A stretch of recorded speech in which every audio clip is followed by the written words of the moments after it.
Hello, my name's Bess from You Create, and welcome to your new Creator Break. This is an exciting new program brought to you by RACQ for its employees, offering that extra support, that balance of well-being in your day, in your working day, or even at the weekends.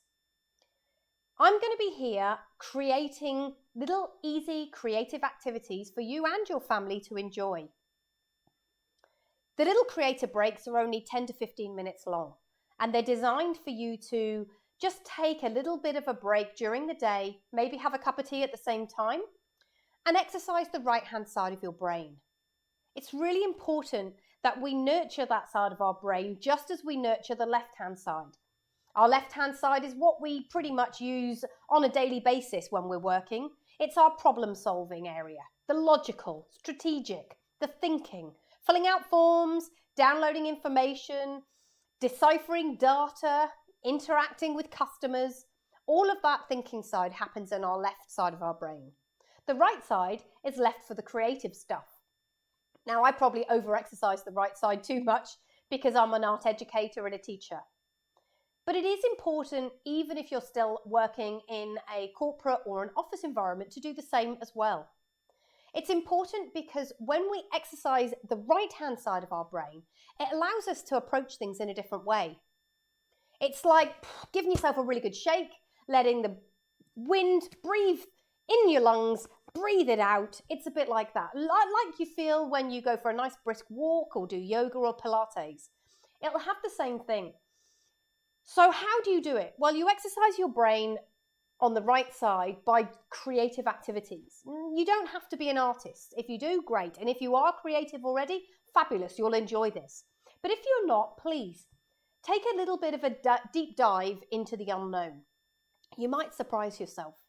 I'm here to guide you, so you're in safe hands, and all of these exercises are designed for total beginners that have no creative experience, and all you need is some basic materials. These are the contents of my daughter's school pencil case, okay? So I want you to be assured that you don't need to go out and rush and buy certain materials. No.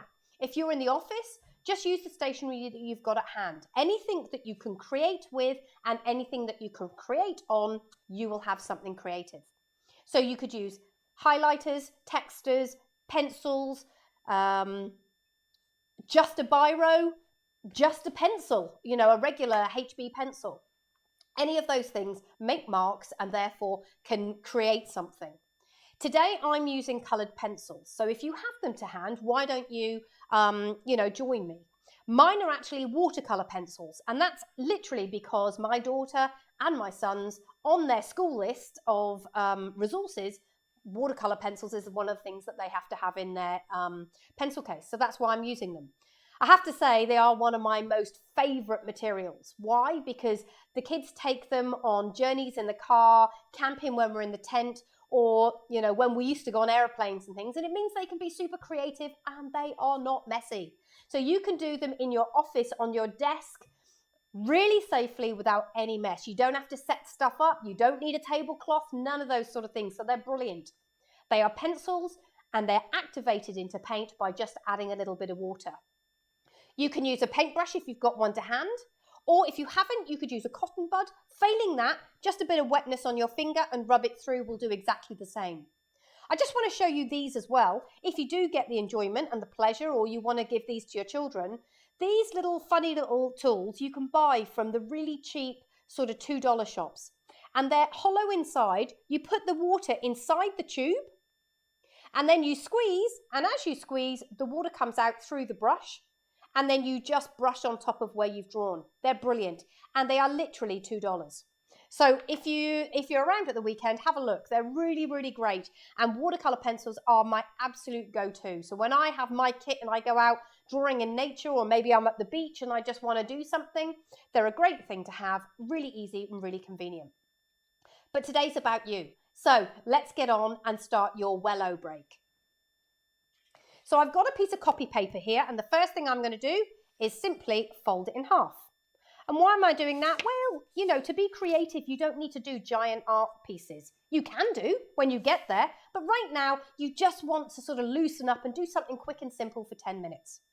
So I'm going to start off using the darkest blue in my set. I've got 3 blues.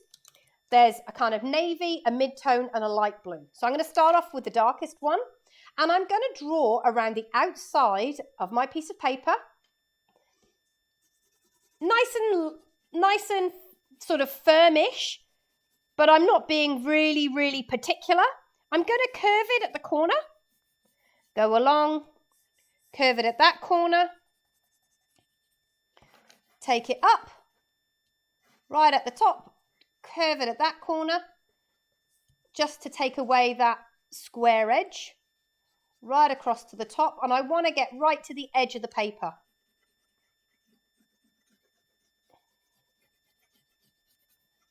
I guess I'm going about 1 centimetre in terms of colouring. Right down the bottom. And that's the first bit done. Now the second colour. So I'm taking the second colour blue. I'm going to do about 1 centimetre of colour for this one.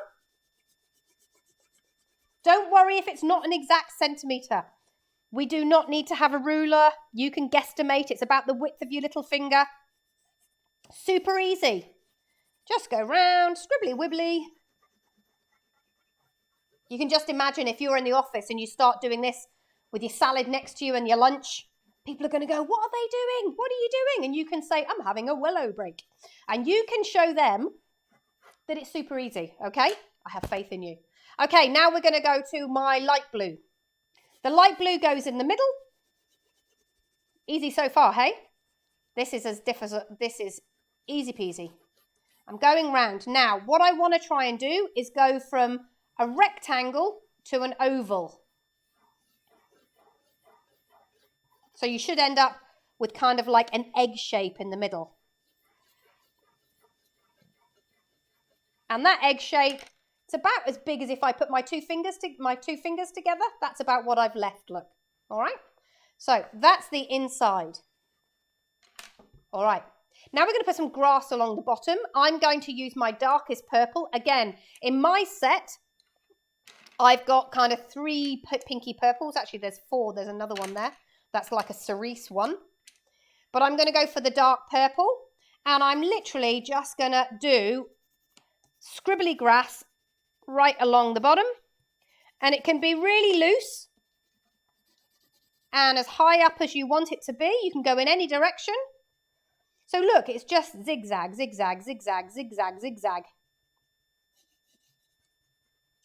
And once you've got your zigzags down, then you can go put your pencil down, kick it up. And that will give you those kind of fine grassy lines. There you go. Get your second purple and interplay the colour. So that just gives a tone change. And I'm just going to add some of that along the bottom as well. And now I'm going to draw a little tree, kind of a silhouette-y tree. So here's the trunk. Don't overthink this. Go up the side of the page to about halfway. And then just start putting a branch out. Just wobble it out. Put a couple of twigs that go out either way. Then do another branch. Don't overthink it. Trees are organic and they just kind of grow in any direction. So it doesn't have to be exact. This is not, no one's judging you on this. It's not going up on the wall unless you want to put it on the wall. And I hope you do.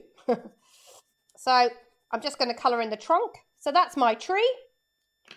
And I'm just going to add a second bit of purple to that as well. Don't have to, can do. So far, so easy. Now, this is the trickiest bit, doing a dragonfly. And if I was to tell you that you were going to draw a dragonfly straight up, you'd go, no! So I haven't told you, okay?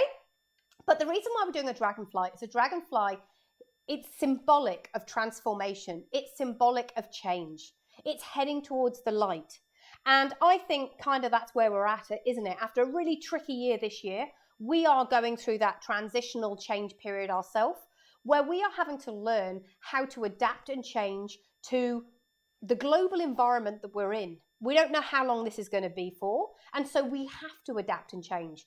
You know, when we went down into lockdown originally, we thought, oh yeah, you know, lockdown for 12 weeks and it'll all be gone. It's not like that, is it? So our business practice has to adapt and change.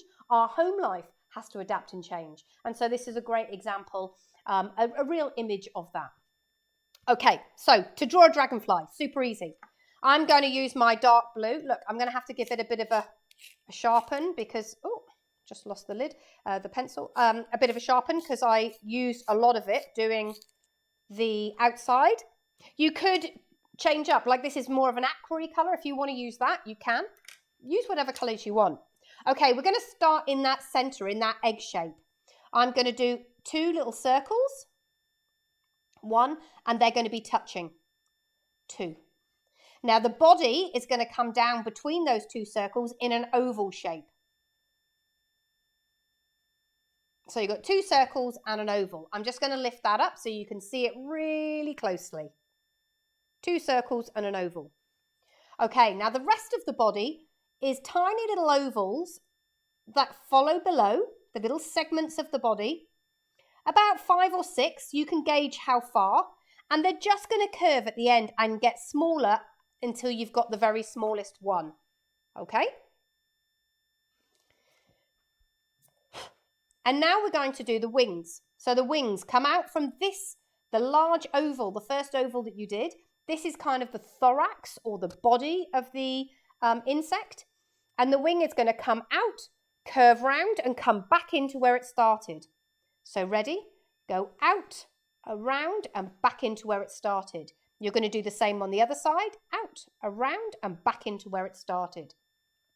The second wing is the same shape, but at the end, instead of going round in a curve, it's going to have a kind of flatness to it. So we're going to go out, round, flatness to it, and then back into the body. Out, round, flatness to it, and back into the body. So that's my dragonfly. Wasn't that difficult, was it? And I think he needs a little friend. So I'm going to turn my page and I'm going to do a little friend for him here. Now, because I want it to make it look like he's a little bit further away, I'm not going to make the wings as big, and I'm going to make the body a little bit smaller as well. And that way it'll look like this little dragonfly is away in the distance a little bit. So just make him a tiny bit smaller. And it's all in the diameter of the wings, really. If you make them bigger, then it's going to look like it's further forward. So there's my little second dragonfly there. Now I'm going to colour his wings in pink. I say his, it could be a her. And this one here. It's a nice, well, it's a nice colour, nice and translucent, nice and light. Same with this one. You might want to do yellow or orange or whatever colour you want. Feel free. Beautiful. Okay, now I'm going to use, actually use a light blue, and I'm going to create some little dots and circles down here. And these are kind of like flowers in my grass. Just flowering shapes to add a bit of interest. So I'm just literally doing groups of circles. Then I'm going to do a stem down. And then I'm going to do some of these blue grasses in blue. Finally, I'm going to get my black. And I'm going to add some real depth to this bit here. So I'm doing some black zigzags across there, right across the bottom. And then I'm going to do black around my little flowers. Sort of just doing one side of the shadow, like that. And I'm going to do the same on my dragonfly. So I'm just putting black on one side of the body and the head to create that dimension.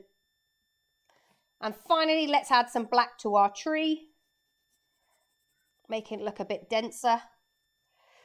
I'm just sort of scribbling on top of the lines that I've already done. So don't be too precise. It doesn't need to be. Super easy, super quick picture. A few more black, longer lines in our landscape.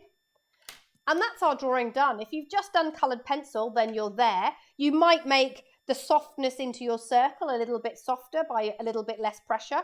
But if you've got a brush, let's activate our watercolour pencils. So I'm going to start off by just literally a wet brush. And I'm going to do the pink first because it's the lightest colour. And you always paint the lightest colour first because everything else goes darker when you use a dark paint.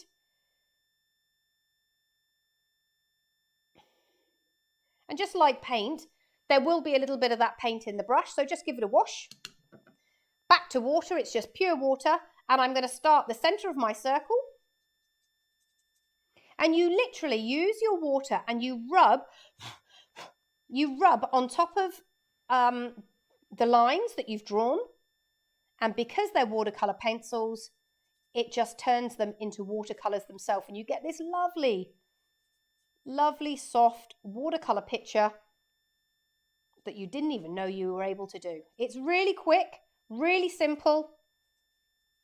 Like I say, I think if you were to buy anything for children that like art, this would be my go-to.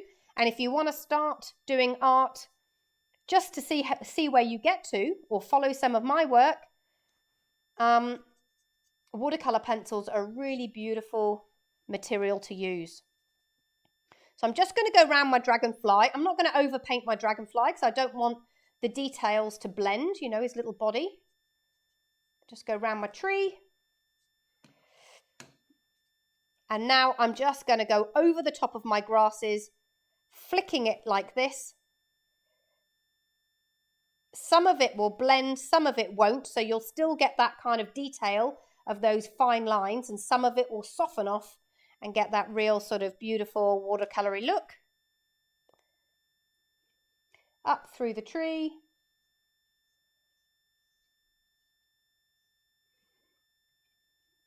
If you've got a little bit on your desk, look, it wipes away. It's not permanent. It's beautiful and easy and quick. So that's it. There's our beautiful dragonfly painting today, drawing painting. You can experiment and have fun. If you let that dry, you've just made a beautiful card. So why don't you add some lovely messages inside and give it to somebody, one of your work colleagues, maybe one of your families, and thank them for helping you through quite a transitional year. I'll be back with more amazing, fun, easy art projects for you to do. See you soon. Take care.